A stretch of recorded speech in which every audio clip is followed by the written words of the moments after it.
शब्द आया है निर्विशेष। ये कौन है निर्विशेष? निर्विशेष को तारने वाले कौन है? क्वेश्चन आ रहा था इसमें भी, निर्विशेष तारनी। जो विशेष नहीं थे, निर्विशेष थे वो, उनको भी प्रभुपाद जी ने तार दिया। तो मंत्र में आया है निर्विशेष। आपने अक्सर मेरे मुख से सुना ना, नमो विष्णु पदाय कृष्णा पृष्ठाय भूतले श्रीमती भक्ति वेदांत स्वामी नामने नामस्ते सरस्वती देवी गौरवाणी प्रचारणे निर्विशेष शून्यवादी, निर्विशेष शून्यवादी पाश्चात्य देशधारी। इसमें पाश्चात्य देश का, पाश्चात्य मतलब विदेश, पाश्चात्य देशधारी, पाश्चात्य देश को ये ने तार दिया। वो गुरु कौन है? आज पूरे संसार के अंदर इस्कॉन के मंदिर हैं, जगह जगह सेंटर चल रहे हैं, जहां मंदिर नहीं वहां सेंटर है। इतनी तेजी से लोगों को पढ़ाया जा रहा है। तो निर्विशेष भी आया है पाश्चात्य देश में। पाश्चात्य मतलब विदेश, इंग्लिश में बोलते हैं पाश्चात्य देश। देखिए हमारी जो संस्कृति है वो इतनी महत्वपूर्ण है कि हम उसको समझ नहीं पा रहे हैं। आप विदेश में और मैं कहता अंग्रेजी में जो तालीम हासिल कर रहे हैं उनमें और हम में क्या अंतर है? देखिए पहले हम लेते हैं अंग्रेजों को ना, अंग्रेजों के यहाँ शादी होती है तो उसमें डाइवोर्स होता है। ये अंग्रेजी कल्चर है। अच्छा मुसलमानों का कल्चर क्या है? वो निकाह करते हैं तो तलाक देते हैं, देते ना माता जी। अच्छा कोई हिंदू में बता सकते हैं कि अगर संबंध विच्छेद करना हो तो कैसे होगा? कोई तरीका नहीं है। हमारे पास हमारी जो संस्कृति है उसमें ऐसा कोई सिस्टम है ही नहीं। इसमें शब्द कहां से आएगा जब कोई ऐसा सिस्टम ही नहीं है? हमारे यहाँ एक बार अगर संबंध हो गया, उस संबंध को विच्छेद करने का कोई औचित्य ही नहीं है। इसलिए डाइवोर्स कौन लेते हैं? डाइवोर्स लेते हैं अंग्रेज लोग। तलाक कौन लेते हैं? तलाक लेते हैं मुस्लिम लोग। और हिंदू शब्द में, सनातन शब्द में या सनातन धर्म के अंदर तो संबंध विच्छेद का कोई प्रोसेस ही नहीं है। क्योंकि आज तक हमारे जितने भी गुरु या महात्मा हुए या जितने भगवान हुए, किसी का संबंध विच्छेद नहीं हुआ, किसी का हुआ ही नहीं। उन्होंने परित्याग किया। अगर किसी एक दो मानव में हुआ तो स्त्री का परित्याग किया, परित्याग कर दिया, लेकिन उसके साथ बात शादी नहीं की। भगवान राम ने क्या किया? भगवान राम ने अपनी पत्नी को परित्याग किया, लेकिन उसको छोड़ा नहीं। जब यज्ञ की बारी आई तो क्या किया? भगवान राम ने अपनी पत्नी को विद्वान बोले कि आप तो पति शादी नहीं करूंगा, पत्नी चाहिए यहाँ बैठे रहिए। तो सोने की सीता बनाई गई और उनको बैठाया। तो प्रभु जी फिर शास्त्रों के हिसाब से अगर कोई दिक्कत आती है, जैसे और लोग तो डिवोर्स करके अलग हो जाते हैं, तो शास्त्रों में फिर उसका समाधान क्या बताया? शास्त्रों में ये बताया ही नहीं गया है। कारण क्या है कि हमारे यहाँ शादी का जो कॉन्सेप्ट है वो घर गृहस्थी के लिए नहीं है, वो योग गृहस्थी बिठाने के लिए नहीं है। वो हमारा जो कॉन्सेप्ट है कि एक लड़का भी अपूर्ण है और एक लड़की भी अपूर्ण है, दोनों अपूर्ण मिलकर एक पूर्ण की सेवा करके भगवान के धाम चले जाएं। हमारा कॉन्सेप्ट तो ये है कि एक लड़की भी पूरे गुण नहीं उसके अंदर भी, एक लड़के में भी गुण पूरे नहीं। 32 गुण होते हैं, भगवान में 64 गुण होते हैं। तो लड़का और लड़की में दोनों गुण मिला दिए जाएंगे तो क्या हो जाएंगे? 64 गुण बन जाएंगे। मकसद ये था कि दोनों मिलकर भगवान की सेवा करेंगे और पुण्य को प्राप्त करके भगवान के धाम चले जाएंगे। हमारा प्रोसेस तो ये था। हमारा प्रोसेस जनसंख्या बढ़ाना, मकान बनाना, ये संसार बसाना प्रोसेस नहीं था। सनातन धर्म का मूल उद्देश्य था कि प्रचार करना पूरे वर्ल्ड में। पहले सनातन धर्म ही पूरे वर्ल्ड में प्रचार करता था। धीरे धीरे क्या हुआ, हम लोग परिवार में फंसते चले गए और हमने प्रचार का कार्य बंद कर दिया। जब प्रचार बंद कर दिया तो प्रचार से बटने लग गया, ज्ञान देने को जाता नहीं। सनातन धर्म के 4 संप्रदाय थे, कुमार संप्रदाय, श्री संप्रदाय और रुद्र संप्रदाय, जिसे शैव संप्रदाय बोलते हैं। एक है ब्रह्मगौड़ीय संप्रदाय। 4 संप्रदाय थे हमारे, जिनमें से 3 संप्रदायों ने भगवान के बारे में व्याख्या करनी बंद कर दी, पढ़ाना बंद कर दिया, जाते के धर्म पढ़ाना बंद कर दिया। वो कहते जिसको जरूरत तो यहाँ आ जाओ पढ़ने। सिर्फ एक ब्रह्मगौड़ीय संप्रदाय बचा है जो जाकर बाहर जाकर प्रचार करता है और उसको भी रोका जाता है। कभी कोई ब्लेम लगा देंगे उस पर, कभी कोई ब्लेम लगाएंगे, कभी कोई ब्लेम लगाएंगे, कोई ना कोई लांछन लगा के, ताकि आप भी बैठ जाइए। आप प्रचार क्यों कर रहे हैं? आपको प्रचार नहीं करना चाहिए। अगर प्रभुपाद जी भी अगर यही सोचते, प्रचार नहीं करते, तो आज जो इतने सारे विदेशों में जो भक्त है, इनका उद्धार कैसे होता? आज भी विदेशों में जब खुदाई होती है, नीचे से मंदिर निकल रहे हैं, मूर्तियां निकल रही हैं, तो ये कहां से निकल रही हैं?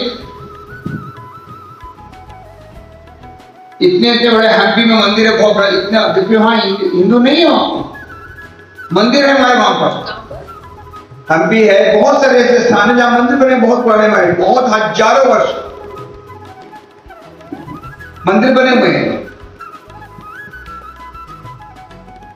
तो बात आई निर्विशेषता में। आज बहुत बड़ा क्वेश्चन है कि मैं किसको, मैं क्या करूं? एक भक्त भक्ति कर रहा है, उसे समझ में नहीं आ रहा है कि कौन श्रेष्ठ है। हर व्यक्ति अपने आप को श्रेष्ठ साबित करने में लगा हुआ है।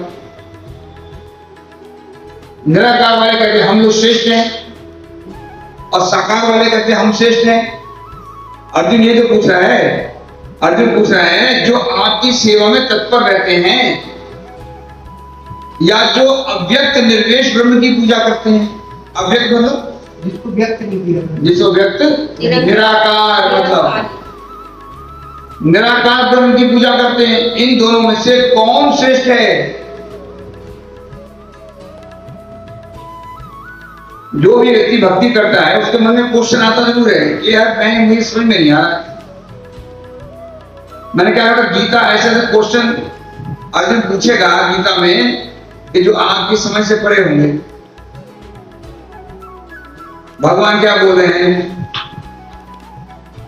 श्री भगवान वाचा, भगवान ने कहा जो लोग अपने मन को मेरे साकार रूप में एकल करते हैं और अत्यंत श्रद्धा को मेरी पूजा करते हैं, करने में सदैव लगे रहते हैं, वो मेरे परम सिद्ध माने जाते हैं।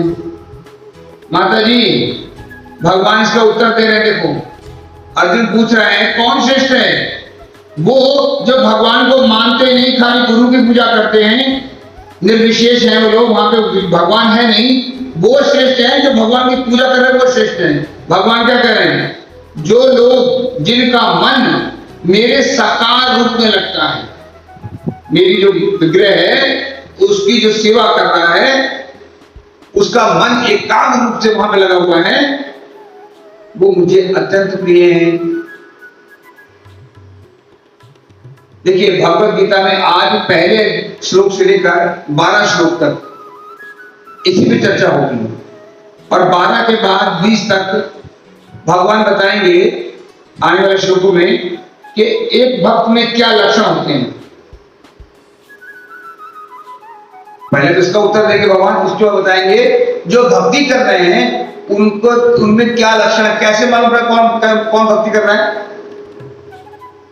ये भी क्वेश्चन होना चाहिए ना कि कैसे मालूम पड़ेगा जो भक्ति कर रहा है उसके लक्षण क्या है, कैसा दिखता है, कैसा बोलता है, कैसा चलता है, कैसा सोचता है, तो उसके उत्तर मिलेंगे आगे।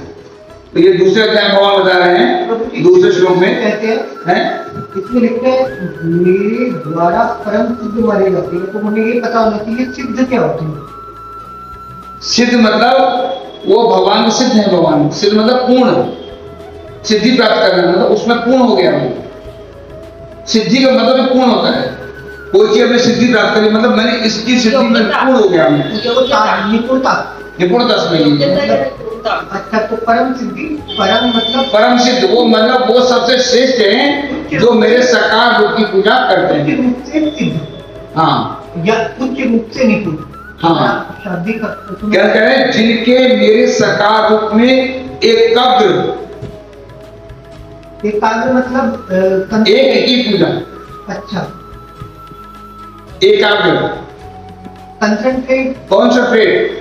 जिसका मकसद एक अब जो आपको मालूम पड़ गया भगवान कृष्ण ही सबसे सर्वश्रेष्ठ हैं, तो क्या करेगा, उसका मन एकाग्र हो जाएगा कि भाई मेरे मन इधर उधर नहीं रखना चाहिए। मुझे अब समझ में आ गया गीता पढ़ने के बाद, हमें पूजा कैसे करनी है और किसकी करनी है। हाँ मुझे मालूम पड़ गया कि संसार कैसे चल रहा है, मेरे द्वारा वो सिद्ध माने जाते हैं। भगवान खुद बोल रहे हैं मेरे द्वारा। लेकिन जो लोग अपने इंद्रियों को वश में करके, अब भगवान किस बात बता रहे हैं, जो लोग निराकार को मानते हैं। पहले बताया साकार के बारे में, अब क्या बता रहे हैं, निराकार के बारे में बताने वाले भगवान क्या बोल रहे हैं।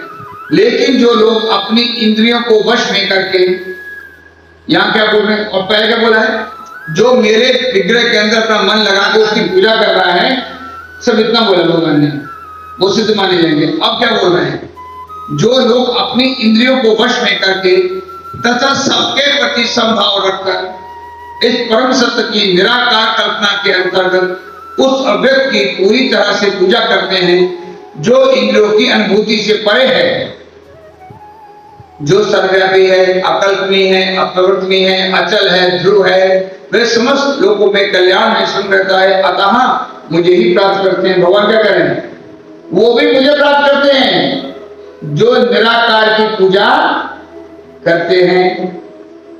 लेकिन उनको लेकिन अब आगे बताएंगे, हम भगवान आगे भगवान ने बता दिया वो प्राप्त मुझे करेंगे।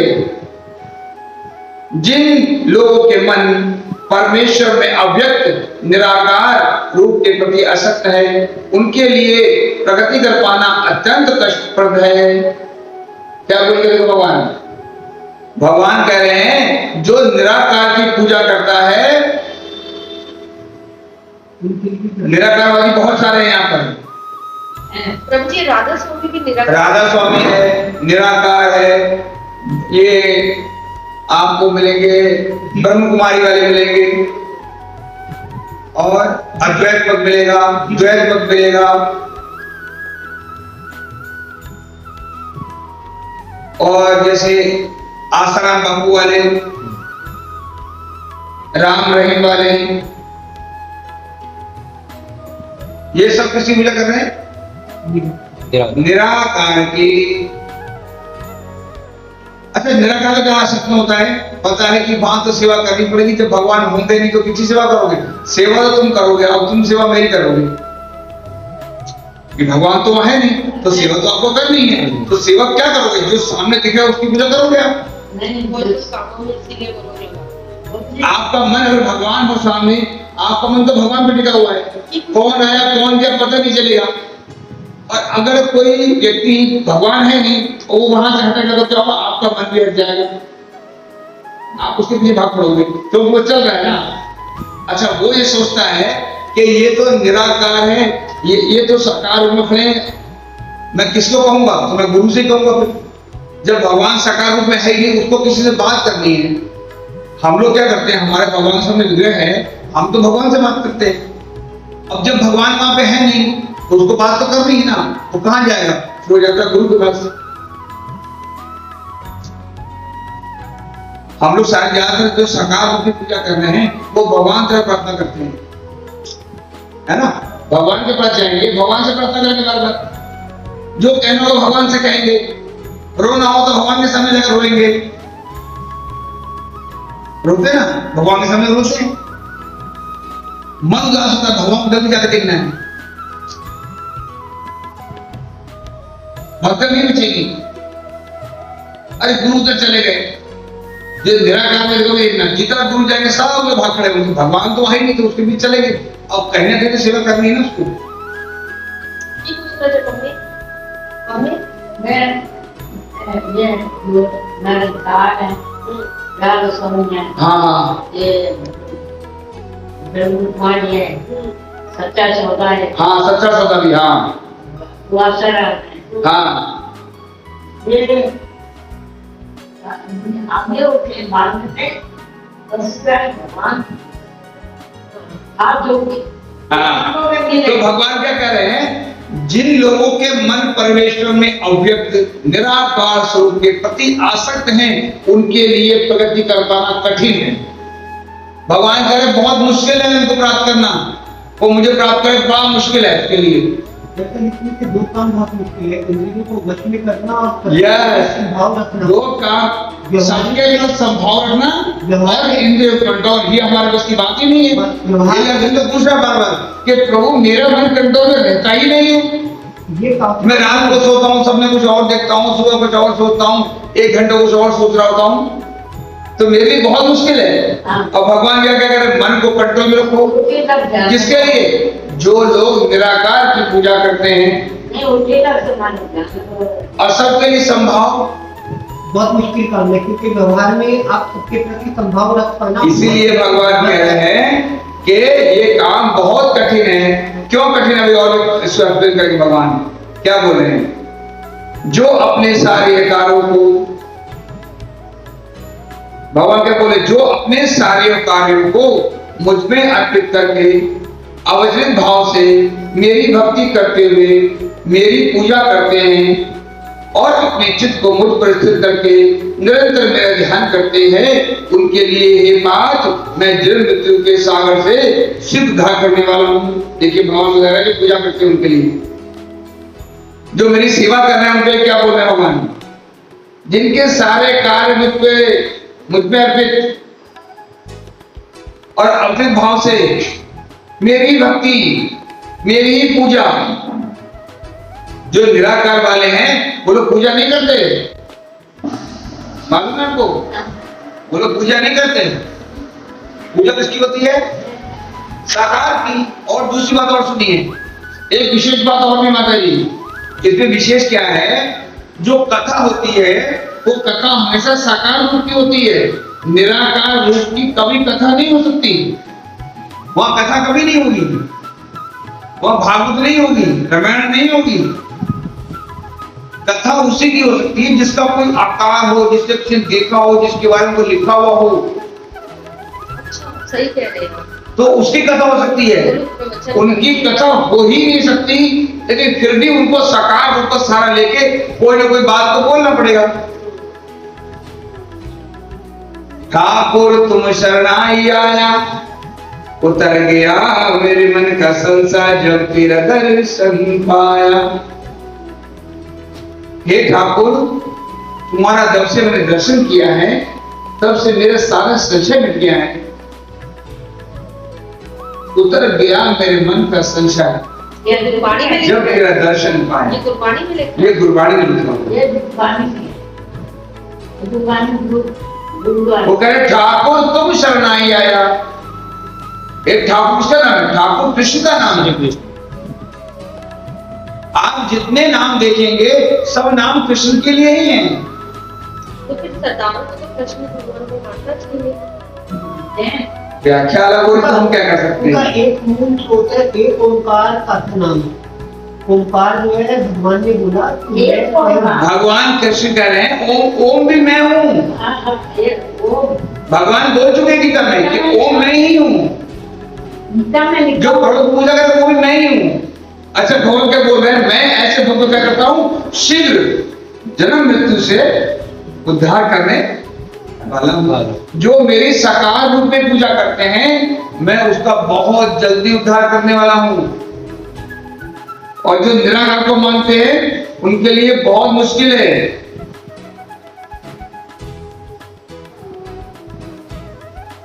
भगवान कह रहे हैं मुझ भगवान में अपने चित्त को स्थिर करो और अपनी सारी बुद्धि मुझ में लगाओ, इस प्रकार तुम निस्संदेह मुझ में वास करोगे। भगवान क्या बोले तो इसको समझाएंगे।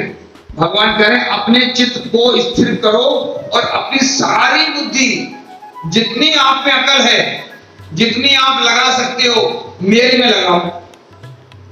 और हम अपनी बुद्धि कहाँ कर रहे हैं?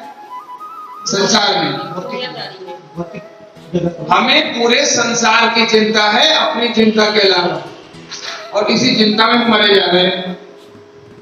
आधे से ज्यादा लोग तो इसी मारे चिंता में बीमार है कि उनको लोगों की चिंता है, अपनी चिंता नहीं है। मां को किसकी चिंता है? बेटी की, बेटे की। पति को चिंता है पत्नी बच्चों की।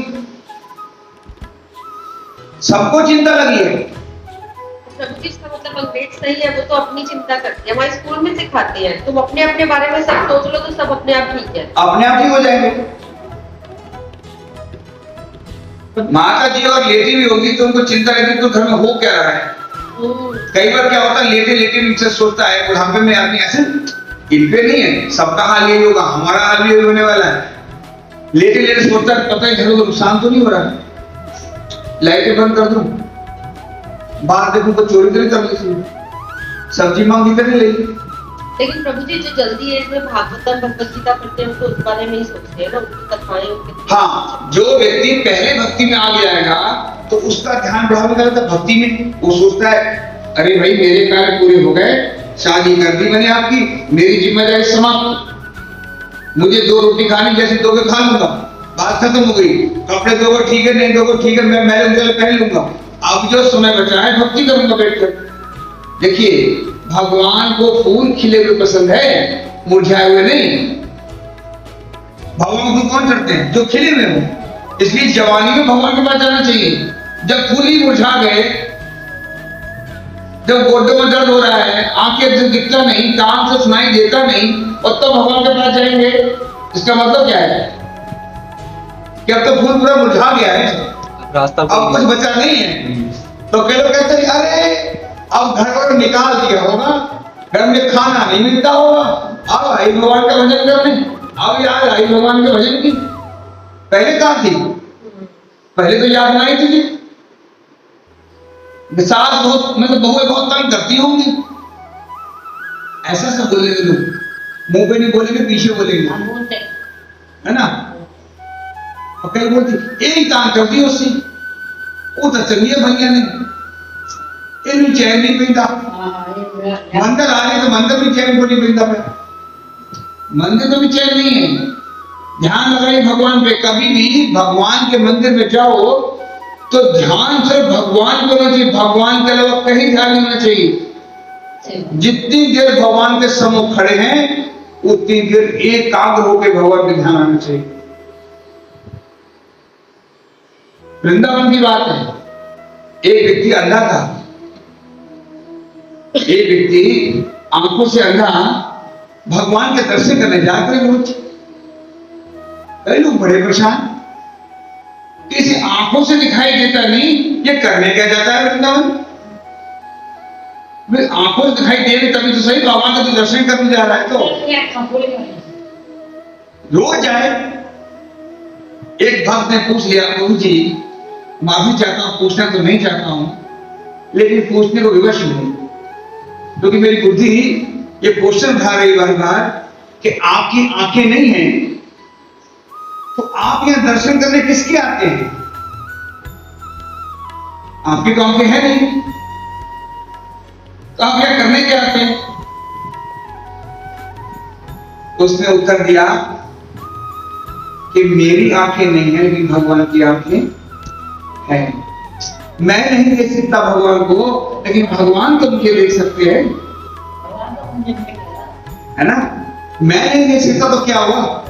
भगवान ने मुझे इस लायक नहीं बनाया, मेरी आंखें नहीं है, लेकिन भगवान ने बनाया है तो भगवान की आंखें हैं ना, तो भगवान तो मुझे देख सकते हैं। तो मैं इसी मारे आता हूं कि मैं नहीं देख सकता, लेकिन आप तो कम से कम मुझे देख लें। यह है भक्ति। तो आप तो मुझे देखो कम से कम। अगर कोई मंदिर में पहुंच जाए, ये मत सोचिए कि भगवान भगवान भी आपको देख रहे हैं। हमारे सनातन धर्म में ये पता नहीं कल्चर कहां से आ गया। आप चर्च में जाइए, वहां कोई वीआईपी ट्रीटमेंट नहीं है। आप गुरुद्वारे जाइए, वहां कोई वीआईपी ट्रीटमेंट नहीं है। आप मस्जिद में जाइए, नमाज पढ़ेंगे, कोई वीआईपी ट्रीटमेंट नहीं है। लेकिन मंदिर में जाएंगे तो वीआईपी ट्रीटमेंट चाहिए उसको। एक व्यक्ति मंदिर में गया, एक विदेश से महिला आई थी, मंदिर में गई तो पुजारी बोला अगर मुझे 100 रुपए दो तो मैं दर्शन करवा देता हूं। बोले पड़ा दूसरा पुजारी आ गया, बोला अगर मुझे 500 दो तो मैं और नदी ले जाता हूँ, भगवान के दर्शन करा देता हूँ। हाँ, भगवान के और अच्छे दर्शन करा दूंगा। तीसरा आ गया, बोले एक काम करो मुझे 1000 रुपए दो, मैं और नदी ले चलता हूँ भगवान की। जब तीसरा है ना तो माता की सराह नहीं, बोली ऐसा है तो मैं 1000 मांग रहे हो, मैं 2000 दूंगी, ऐसा करो भगवान को ही न ले आओ। जब आप लोग की इतनी पहुंच है, आप भगवान से मिला सकते हैं तो आप भगवान को मिला सकते हैं। तो आप एक काम करिए, मुझसे 1000 नहीं 2000 लो, लेकिन इतना करो भगवान को उठा के यहां ले आओ। सबको जवाब मिल गया उसी वक्त। हमारे सनातन धर्म में ऐसा कहीं भी कोई कल्चर नहीं था। नहीं, अब तो दुकान में नहीं मांगी। ये कहीं भी नहीं है, किसी संप्रदाय में नहीं है। अब तो दुकानदार है। अब तो पंडित पहले कहता है पहले मुझे पूछो,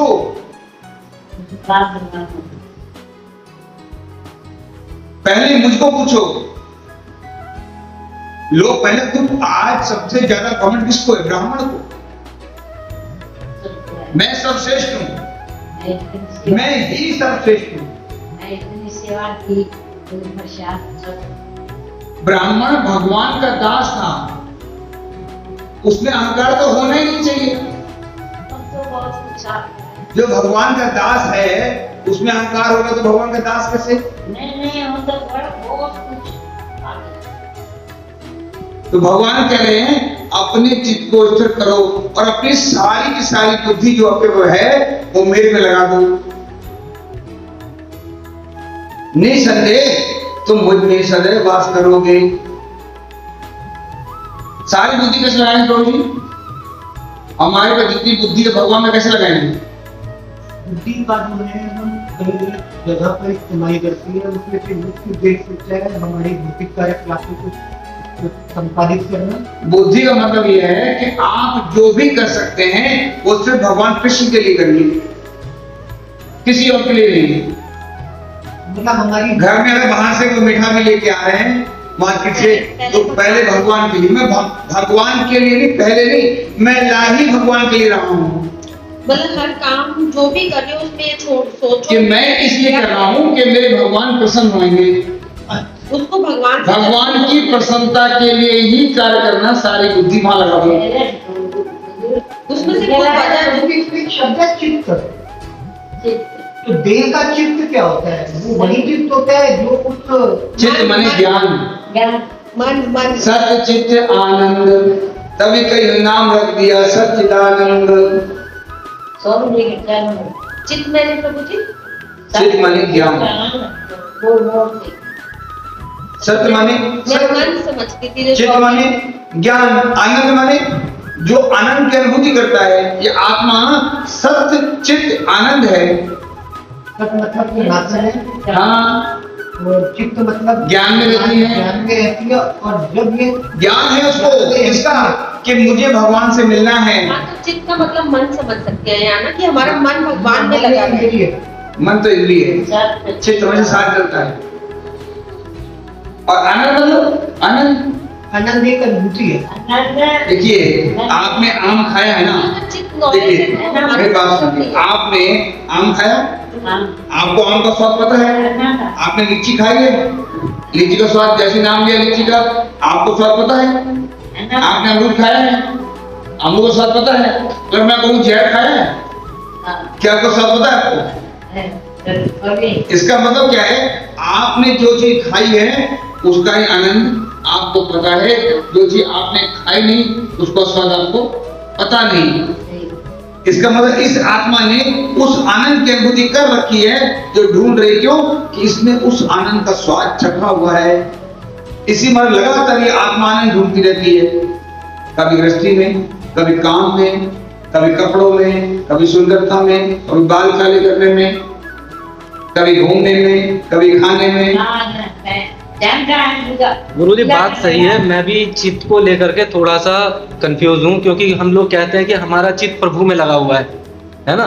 तो हमारा चित्त मतलब हमारा मन, हमारा मन चित्त मन नहीं है, है जी। चित्त मन नहीं है। ज्यादातर जो अवधारणा है वो ये है कि चित्त मन के लिए इस्तेमाल किया जाता जी है। जी जी जी मैं भी मन के लिए इस्तेमाल किया जाता है। मन एक इंद्रिय है जो हमें इस भौतिक दोनों की जो बाह्यांगा शक्ति है उसमें लीन करती है जी प्रकृति के 3 गुणों तत्र स्तंभ के द्वारा। ठीक। मन एक इंद्रिय है जो प्रकृति के 3 गुणों के द्वारा हमें इस भौतिक सृष्टि में लीन करती है, नसाए रखती है। आगे जब पूछे यदि तुम अपने चित्त को अविचलित भाव से मुझ पर स्थिर नहीं कर सकते, अब यहाँ भगवान को क्या समझा रहे हैं? अगर तुम ये नहीं कर सकते, आपका चित्त मुझ में लगता ही नहीं है, आपका चित्त में ज्ञान ही नहीं, तो आपको मुझे लगने क्या करोगे? नहीं कर सकते तो तुम एक काम करो, तुम भक्ति योग के विधि विधान से पालन करो। जो हम कर रहे हैं एक्चुअली, जो हम क्या कर रहे हैं, हमारा करते हैं, हमारा कई बार माला करते हैं, हमारा मन नहीं लगता, हम माला क्यों नहीं कर रहे होते हैं? ये प्रभुपाद ने कहा है, साधना भक्ति। जगदीश्वर प्रभुपाद ने क्या कहा है कि अगर आपका मन नहीं भी लगता तब भी आप माला करो, आपका मन नहीं करता मंदिर जाना फिर भी मंदिर जाओ, आपका मन से मन नहीं करता तब भी सेवा करो, प्रसाद को भोग करो, भोग करके ही खाओ, है ना? आपको मन नहीं, आपको अपने आप बुद्धि लगाएंगे, भगवान लगाएंगे, भगवान बुद्धि प्रदान कर देंगे। कई बार आप देखते हैं आप माला करेंगे, आपका ध्यान कहीं और चल रहा होता है, आप पूजा करेंगे, ध्यान कहीं और चल रहा होता है, तो भगवान कह रहे हैं तुम अगर नहीं कर सकते हो तो एक काम करो, तुम भक्ति करो और विधि विधान का पालन करो। विधि विधान क्या है? सुबह जल्दी उठिए, जप करिए, आरती करिए, भगवान को बोलाइए, ये क्या है? ये भक्ति योग के विधि विधान है। साधना भक्ति। आप सुबह उठिए, अपने सांस्कृतिक वस्त्र पहनिए, बालों को छोटा रखिए, है ना? ये बाल क्या है? घमंड की पहचान है। 2 तरीके हैं, या तो बाल कटवाओ मत या बाल रखो मत। साधु 2 तरह होते हैं, या तो बाल रखते ही नहीं या फिर बाल कटवाते नहीं, वो मूछे दाढ़ी नहीं रखते। क्यों? क्योंकि घमंड की पहचान है ये। बाल क्या है? ईगो। मूछे ईगो है ये मेरा। देखा नहीं मूछे चढ़ा के लोग उनका के मेरी मूछ चमकी, मेरी मूछ का बाल कलर नहीं कर सकता तुम, है ना? मेरी दाढ़ी क्या है? घमंड। ये क्या चीज है? घमंड की पहचान। अच्छा बाल काले करने क्यों करता है? भाई शादी हो गई उसकी, अब आवश्यकता तो नहीं है उसको, तो बाल काले क्यों कर रहा है? इसका मतलब क्या है? कहीं ना कहीं वो किसको दिखाना चाहता है कि मैं युवा हूं, मैं वृद्ध हूं। उसकी इंद्रियां है ये, मैं सुंदर दिखूं। भाई शादी हो गई, समझ में आ गया, अब जैसी भी है वैसे रहो ना। किसको दिखाना है आपको? और लोगों को उनको दिखाना है, एक्चुअली उसको भी धोखा देना है कि मैं युवा हूं। ये धोखा देना है, सबको धोखा देना, अपने आप को नहीं, सबको धोखा देना है। मतलब एक तरह से ये धोखे की तो प्रवृत्ति है। प्रभुपाद जी ने बहुत बढ़िया एक नियम बनाया कि आप आरती करिए, जप करिए और 2 घंटे बैठ के क्या करना है? आपको रीडिंग भी करनी है,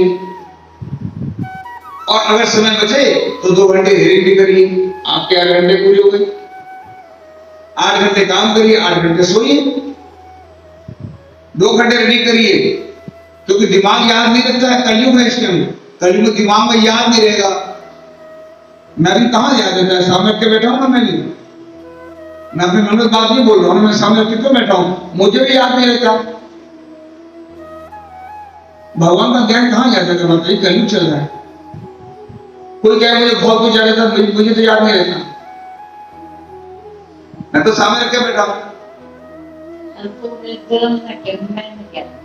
इसी मारे इतना बड़ा बड़ा दिखा कर पढ़ा रहे हैं, ताकि आप भी देखिए जो भगवान बोल रहे हैं मैं वही बोल रहा हूं। मैं सिर्फ भगवान को जो बोला है उसको रिपीट कर रहा हूं, अपने पास से कोई बात नहीं बोल रहा हूं।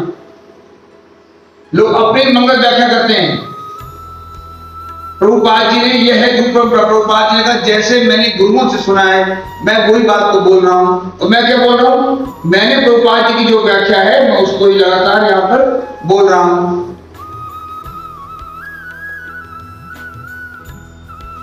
कह रहे हैं भक्ति योग के विधि विधान से पालन करो, इस प्रकार तुम मुझे प्राप्त करने की इच्छा उत्पन्न करोगे। जब तुम लगातार भक्ति कर रहे होगे तो एक दिन आपके मन में आएगा, भाई माला कर रहा हूं, इतने दिन हो गए, आज मैं सिरे से माला करता हूं। सारे देवी देवता माला कर रहे हैं, बताओ किसके हाथ में माला नहीं है? गुरु नानक देव जी के हाथ में माला है, ईसा मसीह के हाथ में माला है। मुसलमान क्या कर रहे हैं? माला करते हैं। शंकर जी क्या करते हैं? माला करते हैं। ब्रह्मा जी क्या कर रहे हैं? माला। हनुमान जी क्या कर रहे हैं? माला। दुर्गा जी क्या कर रही है? माला। हम ही माला नहीं कर रहे हैं बस।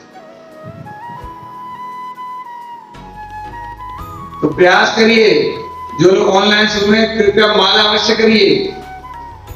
जो लोग ऑनलाइन हैं उन सब से विनम्र प्रार्थना है कि माला अवश्य करें। जानकी प्रभु अपनी माला दिखा रहे हैं, मुझे मालूम है जानकी प्रभु तुरंत अपनी माला दिखा रहे हैं कि मैं भी माला कर रहा हूँ, माला मेरी सामने रहती है। तभी भक्त क्या करता है? माला लेके हमेशा साथ करता है, ना जाने कहाँ मौका मिल जाए वही माला करना शुरू। क्लास के साथ माला करनी नहीं चाहिए, क्लास में माला नहीं करनी चाहिए, मतलब माला सामने रखी उनके पास, तो दिखा रहे हैं मेरे पास भी माला है। तो जो लोग ऑनलाइन में सुन रहे हैं प्रयास करिए, माला को हमेशा अपने पास रखिए और जब भी वक्त मिले तुरंत माला करने बैठ जाइए। लोगों की बातें करने से कोई फायदा नहीं है, इसमें रस नहीं है। जिसमें रस ढूंढ रहे हैं ये झगड़े का जड़ है। जितनी लोगों से बातें करेंगे उतना झगड़ा ज्यादा होगा। श्लोक का तात्पर्य पढ़ लीजिए, आप वैसे पढ़ेंगे ना। किसका? ये जो हमारा श्लोक है ना, ये इसी का प्रभु जी, इसी का पीछे वाला तात्पर्य पढ़ा है।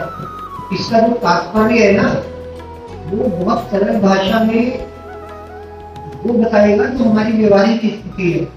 हाँ, इस श्लोक में भक्ति योग के दो पृथक विधियां बताई गई हैं। पहली विधि उस व्यक्ति पर लागू होती है जिसने दिव्य प्रेम द्वारा भगवान कृष्ण के प्रति वास्तविक आसक्ति उत्पन्न कर ली है, और दूसरी विधि उनके लिए है जिसने इस प्रकार से भगवान कृष्ण के प्रति आसक्ति उत्पन्न नहीं की है। दो तरह के लोग होते हैं ना, जिनके भी आसक्ति है ही नहीं, जिनकी भगवान के प्रति आसक्ति है, भगवान में आसक्ति नहीं है।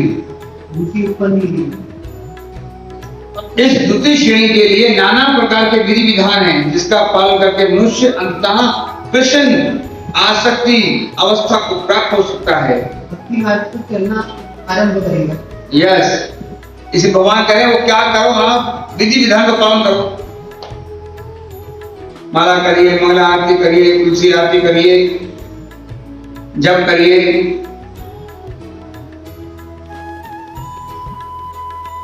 क्यों जो करना बोलना? क्योंकि ये जो इंद्रियां है ना, ये इंद्रियां हमको भटका देंगी। जब आप इंद्रियों से जो काम करना चाहेंगे वो ही करवाइए। आप माला करेंगे तो ये माला करने नहीं देगी स्टार्टिंग में, शुरुआत में बहुत कठिन है, उसके बाद धीरे धीरे मन को लगा देंगे। आप पूजा करने जाएंगे पहले मन लगेगा नहीं।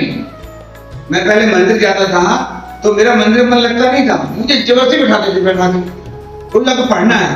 अरे मैंने क्यों पढ़ना है भाई? वो अब मैं संडे आगे जाता हूँ, बोले संडे को नहीं, एक क्लास होती है भक्ति वृक्ष, उसमें भी आना है। मैंने तो उसमें मैं क्या करूंगा? उसमें तो 4-5 लोग बैठे होते हैं, तो जिस दिन 100 लोग आते हैं वहां पर उसमें नाम भी आओ तो काम चल जाएगा, लेकिन इसमें जरूर आओ। मैं कहता बताओ यार, जिसमें 100 लोग आते हैं उसमें तुम मना कर रहे हो, जिसमें 4 लोग आ रहे हैं उसमें तुम पढ़ो बैठकर। ये उनकी पढ़ाई का नतीजा तो है। मुझे बैठ के पढ़ाते रहे तो समझाते समझ में तो आया जाके साथ क्या बोल रहे हैं। मैंने बोला था हम नाम के हिंदू हैं। नाम के हिंदू क्यों हैं? हम काम के हिंदू नहीं हैं। हमें संस्कृत हमको नहीं आती, हम बर्थडे मनाते हैं। बर्थडे हमारी संस्कृति में नहीं थी, mother day, father day, anniversary हमारी नहीं है। माता जी पहले कभी एनिवर्सरी मनाई गई? पूछो, कभी जन्म मनाया जाता पहले? नहीं। ये अभी जन्म शुरू हुआ है। चॉकलेट डे, रोज डे, हम सारी की सारी जो पद्धति फॉलो कर रहे हैं वो क्रिश्चियन पद्धति है। हमारा ये सिस्टम नहीं था। हमारा ग्रंथ बता रहा है कि हम जिस दिन से पैदा हुए हैं उस दिन से मृत्यु की ओर जा रहे हैं लोग, वो खुशियां मना रहे हैं। हम जिस दिन से पैदा हुए हैं हम जिस दिन कहां जा रहे हैं? मृत्यु के पास। हम हर रोज मृत्यु के पास जा रहे हैं, तो खुशी मनाए कि दुख मनाए? दुख होना चाहिए। दुख होना चाहिए। और करते क्या है? खुशी मना रहे हैं, कहती है मेरा बेटा बड़ा है ना। हम लोग, हमारी पद्धति ये नहीं थी, हमारे संस्कार ये नहीं थे।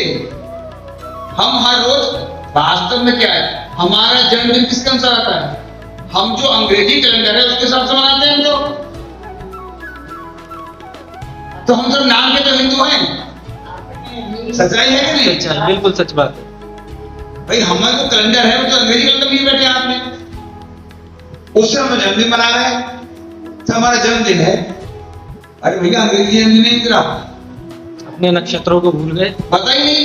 जी आज हिंदुस्तान में मुश्किल से 2% लोग होंगे जिनके घर में वैदिक कैलेंडर होगा। बिल्कुल सही। सबके घर में कैलेंडर होगा। एकादशी कब आती किसी को पता नहीं है, लेकिन गुड फ्राइडे कब आता सबको मालूम है। तो अपने धर्म से अलग क्यों हो रहा है? जब हम अपने धर्म के बारे में पढ़ना ही नहीं चाहते, जानना ही नहीं चाहते, तो भाई आपके घर में कौन पढ़ाने आएगा? अब आपको पढ़ने आना पड़ेगा, आपको अगर चाहिए जानकारी चाहिए तो। आज परिस्थितियां अलग हो गई हैं कि हमको लोग घर में जाना पड़े पढ़ाने के लिए। क्यों? क्योंकि लोग पढ़ने नहीं आ रहे हैं। क्या करें भाई? जूते कई लोग हमको रोकते भी हैं इस्कॉन को, कि इस्कॉन जो है गीता रोड बांट रहा है। अरे भैया लोगों ने अब शोरूम में जूते रखे हैं, गीता नहीं रखी। तो भगवत गीता को देने के लिए हमें क्या करना पड़ेगा? हमें रोड पे जाके जा रिक्वेस्ट करनी पड़ती है, खरीदिए इसे, खरीदिए इसे, घर में लेके जाइए। हो सकता है तुम ना पढ़ो, तुम्हारी आने वाली पीढ़ी पढ़ ले। कोई ले भी जाता है तो देता मंदिर में, लाल कपड़े बंद किया रख दिए उसने। क्या ऐसे ज्ञान प्राप्त हो जाएगा?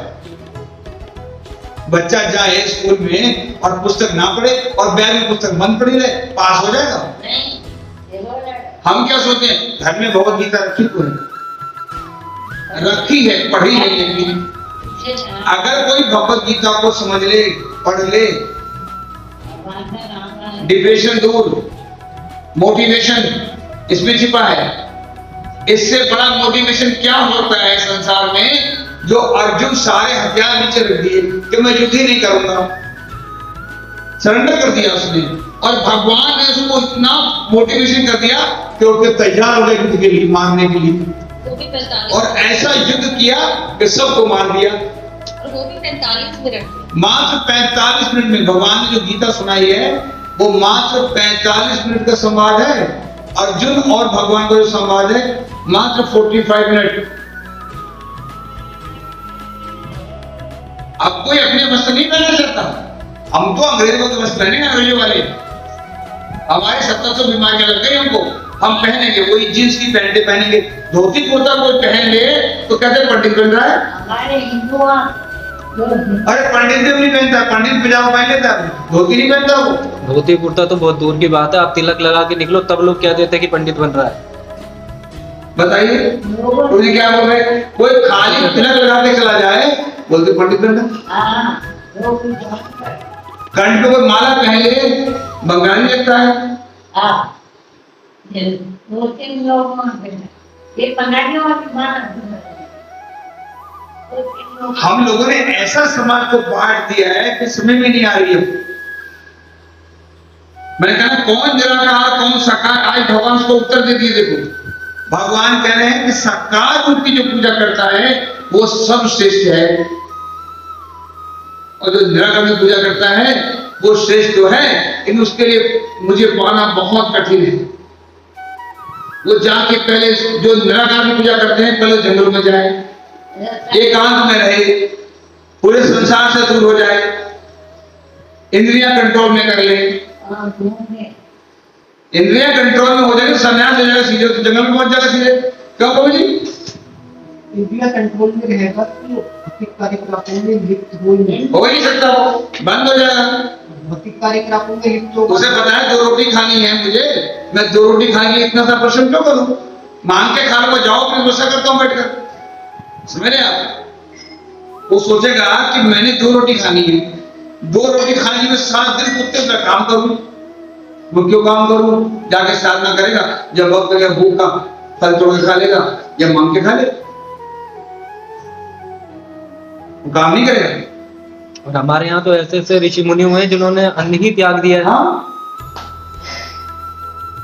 वो अन्न भी तब खाते हैं जब शरीर को बहुत ज्यादा आवश्यकता महसूस होती है तब, और हमें तो आवश्यकता ना हो हम तब भी पेट में ठूसे जाएंगे, ये भी खा लें, ये भी खा लें, ये भी खा लें, ये भी खा लें। आज क्या है, सबको मोटापा हो पड़ा है, बीमारियां कहां से आई? जरा केमिकल खा रहे हैं हम लोग। पहले कच्चे अमरूद खाते थे, कच्चे अमरूद, कच्ची अम्मियां खाते थे, पेट में दर्द नहीं होता था। अब खा रहे कच्चे अमरूद, आज के बच्चे कच्चा अमरूद खा लेंगे पेट में दर्द हो जाएगा। पहले तो दांतों में दर्द होगा। नहीं, हमने बचपन में कच्चे अमरूद खाए।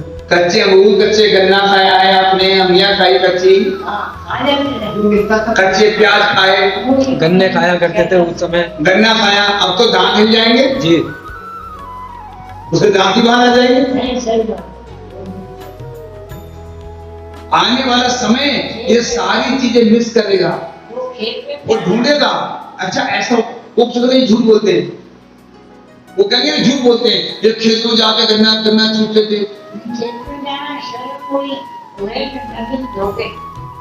हम लोग गन्ने में जाते थे गन्ना काटने के लिए, एक होता था भंगोले बोलते, भंगोले में हाँ जी, हाँ जी, हाँ जी, हाँ जी। वो खाया करते, वहीं तोड़ते, कई वो तो हरे कच्चे खा लेते, कच्चे ही खाते थे। हाँ, एक अलग चिपड़, नाम सुना चिपड़ का आपने? पंजाबी में चिपड़ बोलते हैं, तो चिपड़ वो खाते थे, चिपड़। हम लोग कच्चा होते थे, कच्चा था कड़वा, हम क्या करते थे, उसके उसे काट के उसका जो बीज फेंकते थे और बाहर खा लेते थे। बच्चे कहते पापा स्ट्रॉन्ग कैसे हो तुम? अरे पापा स्ट्रॉन्ग हमारे पापा ने मिट्टी में खेला है, नदियों में नहाए, पहले फुल साबुन से सर धोते, बाल नहीं करते थे। और अब जितना घर में आरओ का पानी पीते जा रहे हैं उतना हम अपने आप को कमजोर करते जा रहे हैं। सही बात है। दुनिया भर की आ गई। बीमारियां तो पैदा हो ही रही है, ऑनलाइन में सब हंस रहे हैं, तो क्या बोल रहे हैं। यदि तुम भक्ति योग के विधि विधान का भी अभ्यास नहीं कर सकते, तुम एक काम करो, तुम फिर मेरे लिए कर्म करो। भगवान करे भाई का एक काम करो, आप माला नहीं कर पा रहे हो, मेरी पूजा नहीं कर पा रहे हो, तो तुम एक काम करो, तुम जो काम करते हो ना वो मुझे नहीं करो, सब जो काम कर रहे हो वो मेरे लिए करो। आपका मन नहीं लगता, पूजा में मन नहीं लगता, तो अब एक काम करो, जो भी काम करते हो आप, जो भी आप काम करके भगवान के लिए करो, तो बात वही होगी, वही तो पूजा हो गई, वो भी तो पूजा है। वो जो होता है कर्म ही पूजा है। आज जो आप यहाँ बैठ के सुन रहे हैं, ये क्या कर रहे हैं? काम कर रहे हैं, लेकिन पूजनीय काम कर रहे हैं। आज हम अपने चित्त को काम तो भी कर रहे हैं ना, बैठे तो अब भी है, मेहनत तो कर रहे हैं ना। प्रभु जी, भगवान ने ये कहा था कर्म ही पूजा है, कि सारे काम मेरे लिए करो, कोई पूजा हो। वही कर्म पूजनीय है जो भगवान के लिए किए जाए, और लोगों ने बना लिया, और लोग कर ही पूजा है। अरे जो मांस काट रहा है वो भी कर्म कर रहा है, चोरी जो करो, चोरी कर रहा है वो भी कर्म कर रहा है। हाँ, लोगों ने कर्म वो पूजनीय है, भगवान करे जो मेरे लिए किए जाते हैं वो कर्म पूजनीय है, वो कर्म पूजनीय नहीं जो अपने स्वार्थ के लिए आप कर रहे हैं। क्योंकि मेरे लिए कर्म करने से तुम पूर्ण अवस्था को प्राप्त करोगे। अगर तुम भगवान कृष्ण के लिए काम करोगे, हर चीज कृष्ण के लिए, भगवान कृष्ण घर में हो तो आप क्या करोगे? कपड़े लेंगे, एक काम करता हूँ कपड़े भगवान कृष्ण के लिए, पर्दा भगवान कृष्ण के लिए, घी देखिए भगवान के लिए घी नहीं सकता हूँ, भगवान की ज्योत जलाऊंगा। कोई भी चीज सुंदर देखेंगे भगवान के लिए लेके चलता हूँ, ये भक्ति के लक्षण है। जो व्यक्ति भक्ति कर रहा होगा वो सोचता ऐसे है कि सारे काम बाद में हो सकते हैं, सारे काम बाद में हो सकते हैं, कि ये काम बाद में नहीं हो सकते, पता नहीं कल होगा कि नहीं होगा, तो क्यों ना आज ही भक्ति कर लूं, पता नहीं कल मैं उठूंगा नहीं उठूंगा, सो रात को सोऊंगा तो माल आप ही कर लूंगा, जितना हो सके मैं सुनो। मेरी पत्नी कभी मुझे बोलती है कि तुम वहां से आते हो फिर रात को भी कथा सुनते सुनते सुनते सुनते तुम सो जाते हो, उठती हूँ देखता हूँ फिर कथा चल रही होती तुम्हारी। बोले तुम्हें ऐसे नींद नहीं आती क्या, कथा में नींद आती क्या? सारा दिन तुम बोल के आते हो, हर जगह जहां जाके कथा करते रहते हो, बोलते भगवान पर बोलते हो, उसके अलावा तुम्हें रात को सुनना है, मन नहीं भरा है। मैंने सिर्फ बोल के आया हूं, मेरी तृप्ति नहीं हुई है, मेरी आत्मा के काम नहीं हुआ है, मैं लोगों के लिए आत्मा के लिए काम कर रहा हूं, मेरी आत्मा तब तृप्त होगी जब मैं भी सुनूंगा तो मुझे भी तो सुनना है। मैं बच्चे डाल करके वो कौन सुंदर गोपाल प्रभु जी के लेक्चर सुनता हूँ, लाल गोविंद महाराज जी के लेक्चर को सुनता हूँ, साक्षी महाराज जी उनके लेक्चर को सुनता हूँ,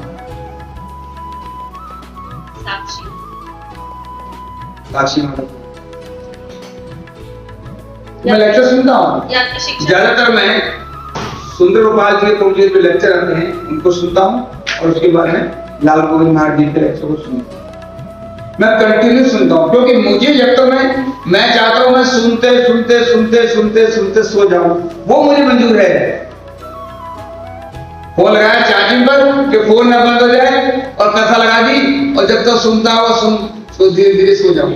उसका आनंद ही अलग है, वो आनंद कहीं और नहीं मिलेगा, ये बात तो सुनते सुनते सो जाता और जब उठता हूँ तो कथा चली नहीं होती, क्यों कि मैंने ऑटो मोड लगा रखा है, उस चलने कथा अपने आप शुरू हो जाती है।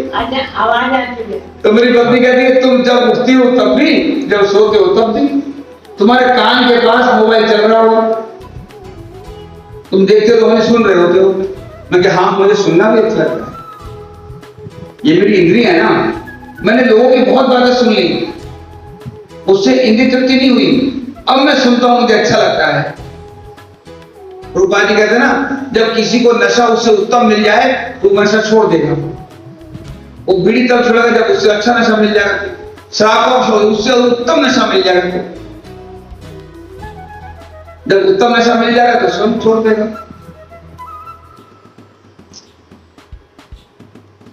मुझे इतनी उत्सुकता रहती है कि 8 कब बजेंगे, मैं कब पहुंचूंगा, क्योंकि मैं फ्री हो जाता हूं पहले मैं वेट करता हूं कि ये इनको डिस्टर्ब तो नहीं कर, आज भी 15 मिनट पहले आ गए, टोली बोले क्या बात पहले जा रहे हो,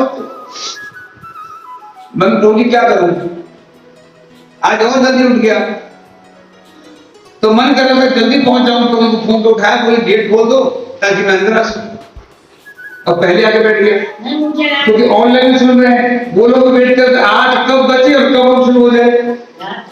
मैं बोली आपसे ज्यादा व्याकुल तो ऑनलाइन वाले हैं जो ऑनलाइन बैठे हुए हैं, वो प्रयास करते हैं कब जल्दी शुरू हो, हम लोग भी बैठे, तो मुझे आपसे ज्यादा जल्दी रहती है, मैं सच बता रहा हूं आपको, अपने मन की बात बता रहा हूं कि आपसे ज्यादा जल्दी मुझको रहती है। कई लोग मुझे पागल बोलने लगते हैं, इसीलिए कई लोग मुझे पागल बोलते हैं कि पागल हो गए भगवान। अच्छा है कुछ तो समझते हैं, चाहे पागल समझते हैं।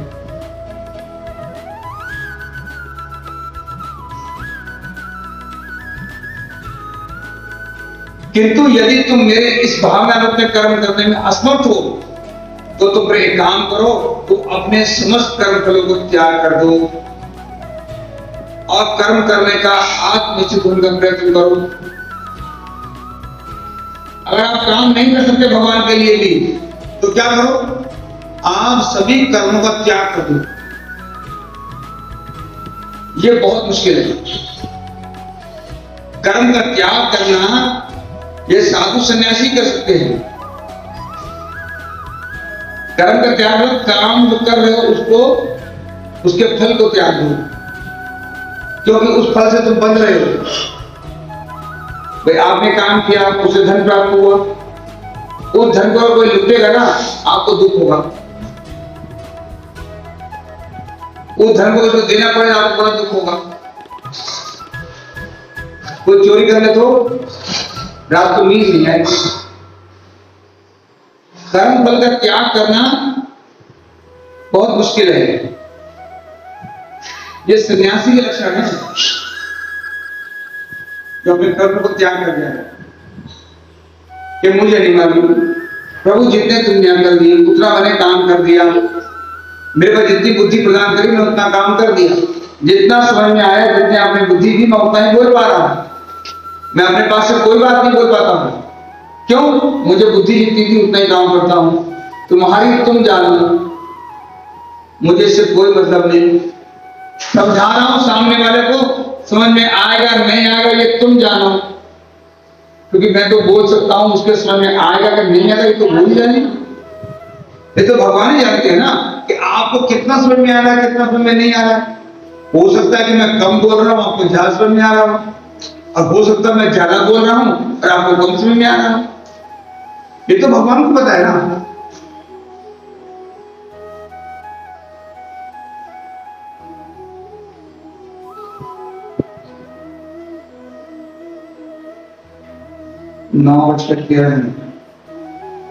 यदि तुम यह भी अभ्यास नहीं कर सकते तो ज्ञान के अनुशीलन में लग जाओ।